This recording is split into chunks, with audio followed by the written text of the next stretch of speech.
ఇరుసుమండ గ్రామంలో బ్లౌట్ కంట్రోల్ చేయడానికి అన్ని ప్రయత్నాలు జరుగుతున్నాయి. అయితే ఈ బ్లౌట్కి సంబంధించిన విషయంలో చాలా సీనియారిటీ కలిగినటువంటి శ్రీహరి గారు ప్రస్తుతం మనతో ఉన్నారు.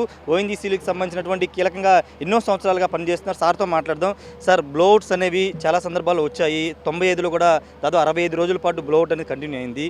దీని సిచ్యువేషన్ ఏంటి సార్? ఎప్పుడు కంట్రోల్ వచ్చే అవకాశం? ఇన్ ద పాస్ట్ అంటే ముందు జరిగిన బ్లోఅవుట్స్ అరౌండ్ మేబీ 45 బ్లోఅవుట్స్ ఓఎన్జీసీలో అయ్యాయి. When compare to the blowouts which are happen, this is the smallest blowout.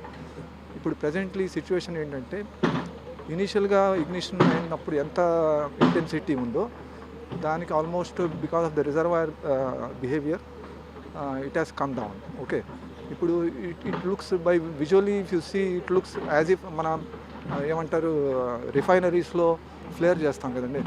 So the same situation here. So what ever is now happening it will not aggravate. అంటే పబ్లిక్కి ఏ danger లేదు. What ever ఇది reducing ట్రెండ్లో వెళ్తుంది తప్ప పెరగదు.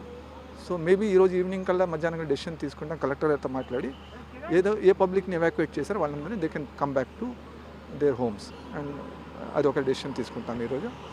And basic operations civil works అయిపోయాయి. And equipment అన్నీ మొబిలైజ్ అయిపోయాయి. వాట్ ఎవర్ క్యాపింగ్ కోసమైనా, డెబ్రీ రిమూవల్ కోసమైనా, all the equipment and man power also. మా experience man power, crisis management man power station at different places in India. రాజమండ్రిలోనే కాదు, మరి ప్రతి ప్లేస్లో కూడా టీమ్స్ ఉంటాయి. All the experts have been mobilised. They are on the spot. ఈ రోజు నుంచి ఫాస్ట్ ట్రాక్లో will try to finish this job as soon as possible. మీరు టైం అడగచ్చు ఎన్ని రోజులు అవుతుందని. Nobody can say that. But with my experience minimum is 1 week and maximum is 10 to 15 days. అంతకంటే ఎక్కువ ఈ ప్రాబ్లం ఉండదు. రెండోది ఏంటంటే, yesterday's meeting with collector and MP గారు అండ్ ఎమ్మెల్యే గారు, they question me that why don't you extinguish this fire. ఈ fire extinguish చేస్తే పబ్లిక్కి కొద్దిగా ఏమంటారు, దే విల్ బీ కంఫర్టబుల్.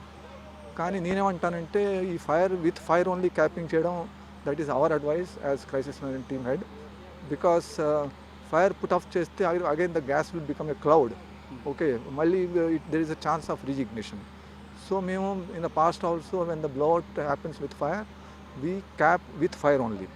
చాలామంది అంటారు ఎక్స్టింగ్విష్ చేసి క్యాప్ చేయండి, అన్నీ చేయండి అంటారు. Once we extinguish we cannot work there స్పాట్లో. సో పని చేయాలంటే పని చేస్తే ఇప్పుడు మెటల్ టు మెటల్ టచ్ చేస్తే మళ్ళీ స్పార్క్ అయ్యే ఛాన్స్ ఉంది. So present situation is totally conducive for the operations. అంటే లోపల గ్యాస్ కంటే చమురు ఎక్కువ ఉంది, దానివల్లే బ్లోఅవుట్ ఎక్కువ ఉందని. నో, అది రాంగ్ కాన్సెప్షన్ అండి. ఈ field it's basically gas only. ఇప్పుడు గ్యాస్ అంటే మీరు అడగచ్చు, ఆయిల్ అంటే బ్లాక్ స్మోక్ వస్తుంది. బట్ ఇక్కడ ఆయిల్తో పాటు there is little bit of condensate. Oil ఉంటే ఈ వెల్లో ఆర్ వాటర్ ఉన్నా ఈ వెల్ ఎప్పుడో బంద్ అయిపోయింది. అది లేదు కాబట్టి ఇంత టైం పడుతుంది. It's only pure gas. అంటే క్యాపింగ్ అంటే ఎలా చేయబోతున్నారు సార్? ఇప్పుడు అంటే చుట్టుపక్కల మొత్తం క్లియర్ చేస్తున్నారు, ఆ డ్రిల్ సైట్ని మొత్తాన్ని ఎలా చేయబోతున్నారు సార్? క్యాపింగ్ మాకు స్టాండర్డ్ ప్రొసీజర్స్ ఉన్నాయండి. Because it is as good as you can say సీసాకు ఓపెన్ సీసాకు మూత పెడతాం అలాగా, దట్ ఈస్ లేమన్ లాంగ్వేజ్ కదా. బట్ ఇది బ్లోయింగ్ కండిషన్లో మూత పెట్టడం అనేది that we have our own procedures and equipment. అంటే లోపల ఏమన్నా దేనివల్ల సార్ ఇంత బ్లోఅవుట్ సడన్గా సంభవించడానికి? లోపల ప్రెషర్ ఎక్కువ ఏంటి సార్, ఎందుకు జరిగింది? బ్లోఅవుట్స్ అనేది ఇట్ ఈస్ నాట్ డిజైరబుల్ అండి. బట్ బ్లోఅవుట్ అనేది ఆయిల్ ఈఎన్పి ఇండస్ట్రీలో we call it one term which is known as geological surprise. Okay, sub సర్ఫేస్లో what are the pressures and what are the quantities, ఇది మేము only assumption చేస్తాం based on the seismic survey and offset drilling wells. ముందు drill చేసిన దానికి estimate పెడతాం. So here maybe మనం estimate చేసింది might have been under estimated. Okay, so మనం కంటైన్ చేయాల్సిన fluid it was not sufficient to hold the pressure. జరుగుతాయి ఇప్పుడు లాస్ట్ అన్ని బ్లోఅవుట్స్లో కూడా it is because of under balance only. Equipment failure very little in ONGC because we always follow API standards, international standards. So this blowout is not because of equipment failure, it is because of reservoir parameters. That's all. ఫైనల్గా వారం రోజులు time పడుతుందని చెప్తున్నారు కదా sir. చుట్టుపక్కల ప్రాంత ప్రజలు ఇంకా ఈ బ్లోఅవుట్ని చూసి కొంత ఆందోళన చెందుతున్నారు, వాళ్ళకేం చెప్తారు? అబ్సల్యూట్లీ నథింగ్ టు వరీ అండి, నాట్ అట్ ఆల్. అదే చెప్తున్నాను కదండి, even near to the well mouth maybe 100 మీటర్స్లో కొన్ని ఇళ్ళు ఉన్నాయి, they can come back and occupy. ఆ డెసిషన్ ఈరోజు మధ్యాహ్నం తీసుకుంటాం, మా డైరెక్టర్ గారికి చెప్తాను. So we will decide. అంటే కోనసీమకి అంటే గతంలో కూడా చాలా ఈ బ్లౌట్లు జరిగాయి. ఇది రాకోకుండా ఈ బ్లౌట్స్ కానీ ఇవన్నీ జరగకోకుండా శాశ్వతంగా పర్మనెంట్ సొల్యూషన్ ఏమైనా ఉండే అవకాశం ఉంటుందా sir? It is as good as road మీద వెహికల్ పోతుంది, ఎప్పుడైనా యాక్సిడెంట్ అవ్వచ్చు. యాక్సిడెంట్ అవ్వకుండా there is no procedure. Only safe precautions తీసుకోవాలి. You use right person and right equipment and right methods for any operation. That is what we do. In spite of that అవుతాయి. And I should not comment because we don't create blowouts. Our section mitigates blowouts. So no comments from that angle. మిమ్మల్ని సత్యనారాయణ గారి శిష్యుడని పిలుచుకుంటూ ఉంటారు ఈ ప్రాంతంలో, దాని గురించి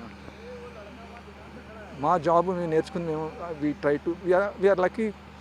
pan India ఒక Telugu person హెడ్గా ఉన్నాడు. I'm station at Baroda. Previously ఇక్కడ అరౌండ్ 19 years పనిచేశాను రాజమండ్రిలో. Then I work at Assam, Gujarat, and few times I went to offshore also. Almost 25 years in crisis management, and I joined as a production engineer basically. 2002 I was picked up for CMT, still continuing. Thank you sir. Thank you. చాలా విషయాలు అయితే శ్రీహరి గారు చెప్పడం జరిగింది. ఇది ప్రమాదం ఏమి లేదు, చాలా బ్లోవర్స్ ఉన్నాయి. గతంలో జరిగినటువంటి కోనసీమ ప్రాంతం జరిగిన బ్లోవర్స్లో చాలా చిన్నదే, ఇది పెద్దది కూడా కాదని చెప్తూ ఉన్నారు. కాబట్టి ఎవరు ఆందోళన చెందవసరం లేదు. చుట్టుపక్కల 100 మీటర్లో ఉన్న ప్రజలు కూడా సేఫ్గా ఉండొచ్చు అని చెప్తున్నారు. క్యాపింగ్ విధానాన్ని కూడా దానికి సంబంధించిన ఒక సెర్టెన్ ప్రొసీజర్స్ ఉంటాయి. ఆ ప్రొసీజర్స్ ప్రకారమే చేయాల్సి ఉంటుంది. ఎట్లా పడితే అట్లా చేయడానికి కుదరదు. ఎందుకంటే మండే అంటే బ్లోఅవుట్ పైకి వచ్చినప్పుడు సడన్గా దాన్ని ఒక బాటిల్ మూత పెట్టినట్టు పెట్టే ప్రక్రియ కాదు, అది సాధ్యపడదు. దాన్ని క్యాపింగ్ చేయడానికి కూడా చాలా ప్రొసీజర్ ఉంటుంది. కాబట్టి దానికి అనుగుణంగా చేస్తున్నామని చెప్తాం. ముందు ఆ సైట్ క్లియరెన్స్ చేసిన తర్వాత ఆ స్పాట్కి వెళ్ళి అక్కడ పరిస్థితిని గమనించి దానికి అనుగుణంగా ఏం చేస్తే బాగుంటుందని, ఎలా చేస్తే ఎలాంటి మెథడ్ ఉపయోగిస్తే బాగుంటుందని నిర్ణయం తీసుకుంటామని చెప్తూ ఉన్నారు. అంతేకాదు ఆ క్యాపింగ్ ప్రక్రియకి మినిమం 7 రోజులు, మ్యాక్సిమం 15 రోజులు అని చాలా స్పష్టంగా చెప్పారు. చాలా ఎక్స్పీరియన్స్ ఉన్న పర్సన్ ఆయన. ఇలాంటి బ్లోఅవుట్లు ఎన్నో కంట్రోల్ చేశారు, చాలా పేరు ఉంది దేశవ్యాప్తంగా ఆయనకి. ఈ నేపథ్యంలో ఆయన ఇక్కడికి వచ్చి క్రైసిస్ మేనేజ్మెంట్ టీం ద్వారా దీని అంతా మానిటరింగ్ చేస్తున్నారు, సూచనలు చేస్తున్నారు. కాబట్టి ఖచ్చితంగా అదేరి పడవసరం లేదని చెప్పారు. ఇది కంట్రోల్లోకి వస్తుంది, కానీ ఒక వారం 15 రోజులు టైం పడుతుంది. క్యాపింగ్ పూర్తయిన తర్వాత మొత్తం కూడా కంట్రోల్లోకి వచ్చే అవకాశం ఉందని కూడా శ్రీహరి చెప్తున్నారు. కెమెరా పర్సన్ సాయితో రాజేష్, బిగ్ టీవీ, కోనసీమ జిల్లా నుండి.